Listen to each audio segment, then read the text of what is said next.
दोस्तों, होली के दिन इसे लाना ना भूलें, जन्म जन्मांतर की गरीबी को मिटा देगा। दोस्तों, होली की अग्नि में 3 चीज़ें भूल कर भी नहीं डालना चाहिए। इसे डालने से आपके घर में गरीबी आ सकती है, घर में कंगाली आ सकती है। ऐसी पूजा होली पर कभी नहीं करनी चाहिए। हमारे हिंदू धर्म में होली का त्यौहार बुराई पर अच्छाई की जीत का प्रतीक माना गया है। होली का पर्व खुशियों और रंगों से जुड़ा होता है। होली की रात को देवी शक्तियों की रात माना जाता है। इस दिन आसुरी शक्तियों का नाश होता है और देवी शक्तियों का उद्गम होता है।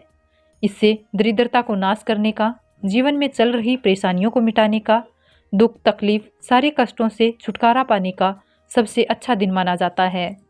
शास्त्रों में नक्षत्र विद्या में होली की रात को सिद्धि की रात कहा गया है। इस दिन नकारात्मक और सकारात्मक ऊर्जा दोनों ही बहुत सक्रिय रहती है। इसलिए लोग सदियों से इस दिन सिद्धियां हासिल करने के लिए उपाय करते आए हैं। होली की रात में जो साधना की जाती है वो बहुत ही कारगर और फलदायी सिद्ध होती है। इस दिन आप किसी भी देवता की साधना को सिद्ध कर सकते हैं। आज की इस वीडियो में आप जानोगे होली पर किए जाने वाले कुछ प्रभावशाली उपाय, जिससे आपको आने वाले नए हिंदू नववर्ष में खुशियां ही खुशियां मिलेगी। लेकिन क्या आप जानते हैं, होली पर इन 3 चीज़ों को कभी नहीं चढ़ाना चाहिए, नहीं तो इसका उल्टा असर आप पर ही पड़ सकता है।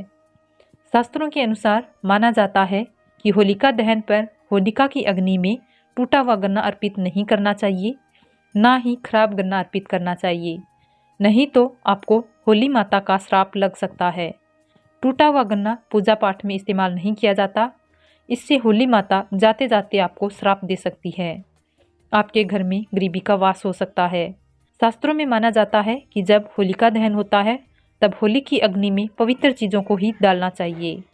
जब आप अग्नि में गन्ना डालें तो गन्ने के ऊपर हरे भरे पत्ते ज़रूर होने चाहिए, क्योंकि पूजा पाठ में अधूरी चीज़ें इस्तेमाल नहीं की जाती।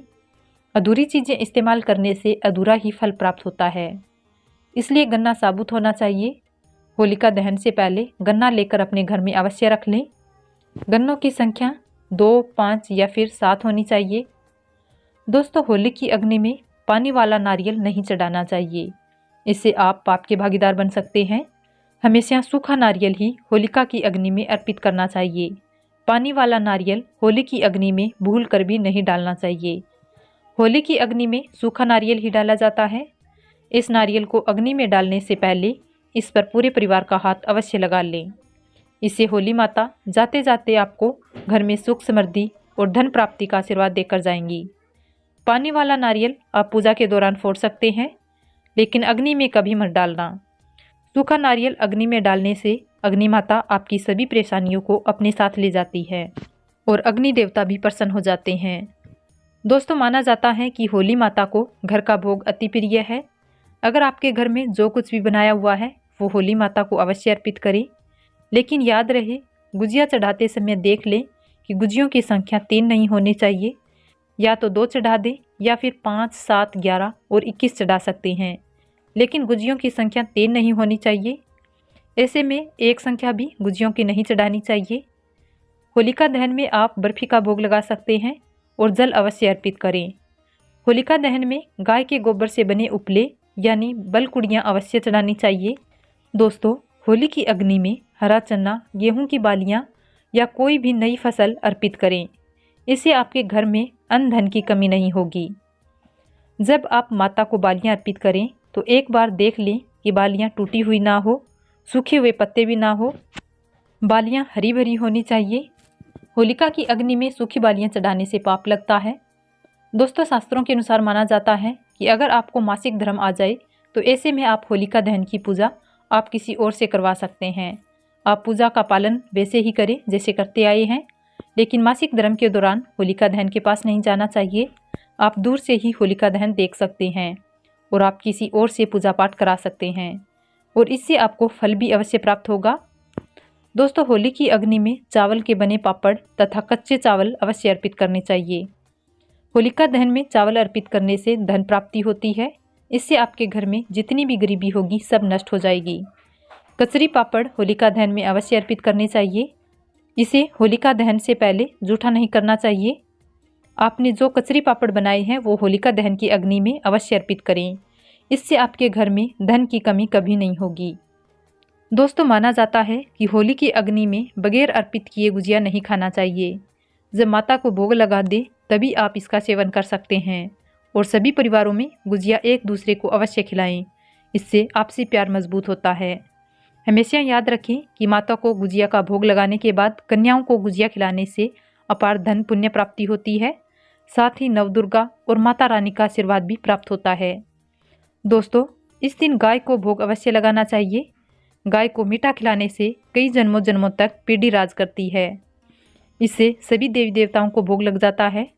इस दिन गाय माता को गुजिया का भोग भी अवश्य लगाना चाहिए। इससे गौरी मैया का आशीर्वाद सदैव आप पर बना रहेगा। दोस्तों, होलिका दहन के अगले दिन आपको होलिका की राख अपने घर अवश्य लेकर आनी चाहिए और पूरे परिवार को इस राख का तिलक करना चाहिए। इस राख को आप काले कपड़े में बांधकर हमेशा अपने घर में संभाल कर रखें। अगर छोटे बच्चे को नज़र दोष हो जाए तो इस राख का तिलक उन्हें लगा सकते हैं। इससे नज़र दोष टूट जाती है। इस राख को आप काले कपड़े में बांधकर दुकान या घर के गल्ले तिजोरी में भी रख सकते हैं। इससे धन में बढ़ोतरी होती है। इससे आपको किसी की बुरी नज़र भी नहीं लगती। होली की राख से आप काफ़ी कुछ कर सकते हैं, जिससे आपके घर में धन दौलत सुख समृद्धि की प्राप्ति तथा नकारात्मक ऊर्जा नष्ट भी हो सकती है। दोस्तों, माना जाता है कि होली के दिन सफ़ेद चीज़ कभी नहीं लेनी चाहिए। इस दिन टोने टोटके प्रभावशाली माने गए हैं। इस दिन सबसे ज़्यादा टोने टोटके किए जाते हैं। सफ़ेद चीज़ खिलाकर कोई आप पर काला जादू कर सकता है। इसलिए होली के दिन सफ़ेद चीज़ किसी से भी भूल कर नहीं लेनी चाहिए। दोस्तों, वेद पुराण के अनुसार माना जाता है कि होली खुशियों की सौगात लेकर आती है। होली को प्यार का प्रतीक माना गया है। ऐसे में इस दिन मांस मदिरा का सेवन नहीं करना चाहिए। शास्त्रों के अनुसार माना जाता है कि भगवान कृष्ण को होली का पर्व अति प्रिय है। इसलिए इस दिन कोई भी ऐसा कार्य नहीं करना चाहिए जिससे भगवान कृष्ण क्रोधित हो जाए। पुराणों के अनुसार माना जाता है कि इस दिन होली अवश्य खेलना चाहिए। होली का रंग कई नकारात्मकता को अपने आप नष्ट कर देता है। इसलिए जो मनुष्य सच्चे दिल से होली खेलता है उसके ऊपर होली मैया का आशीर्वाद सदैव बना रहता है। होली एक पवित्र त्यौहार है। होली का पर्व सच्चे दिल से सच्ची श्रद्धा के साथ ही मनाना चाहिए।